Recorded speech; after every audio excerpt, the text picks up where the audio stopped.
We staan hier in de achtertuin van Hazemerhiem, een bejaardentehuis in Buitenpost, waar wij een dierenweide hebben kunnen realiseren. Hier lopen kippen rond, hier lopen konijnen rond, alpaca's, we hebben 4 mandarijneenden. Er was vanuit plaatselijk belang de wens om een dierenweide op te richten en ze zijn ermee aan de slag gegaan. En met z'n allen, want het gaat natuurlijk om de vrijwilligers ook, hebben we dit prachtige park hier kunnen realiseren. Een aantal jaren geleden ben ik eigenlijk betrokken rekken bij de dierenweide oprichting van Boetenpost.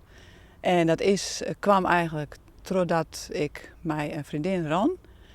En toen weer in een column. En die vriendin zei van, wat is dat fantastisch. Maar ik moest altijd met mijn kleinkinderen naar column daar. In Boetenpost hebben wij dat net. En ze zei, dat is toch in plaatsen belang? Ik zei, ja. Nou, ze zei, kaart het eens aan. Zet het op de agenda. En dat is toen gebeurd. En vanaf die tijd had ik eerst vanuit plaatsen belang betrokken geweest bij het geheel. Ik zit net in het stichtingsbestuur. Maar ik ben er tot nog steeds bij betrokken. In totaal ben ze 6 heel jaar bezig geweest om de dierenweide voor elkaar te krijgen. Op een bepaald moment hadden we een hele leuke locatie. En toen bleek toch dat het net droegen werd terug de omwonenden.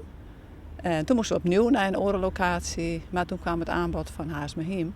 Willen je hem achter in het huistuin net een dierenweide realiseren. Dus daar ben we toen mee begonnen. En ja, vanaf dat moment is het steeds vooruitgaan en nu is het gerealiseerd, zeg maar. Het is nu af, er komen geen dieren meer bij. Dus we hebben de hekwerken, het hokken is gereed, we hebben water, we hebben elektriciteit en we hebben de dieren, dus de mensen kunnen er nu komen. In het begin hadden we last dat de kippen nog wel eens buiten de deur gingen kijken, maar dat probleem hebben we nu aardig opgelost. En de alpaca's die hebben uiteraard minder kans om buiten de deur te kijken. We hopen nu dat alle dieren binnen het park blijven. Daarnaast willen we ook de mensen oproepen de dieren niet te voederen, omdat brood heel erg slecht is voor alpaca's en de eenden. Dus we gaan ook bordjes ophangen hier van verboden te voederen.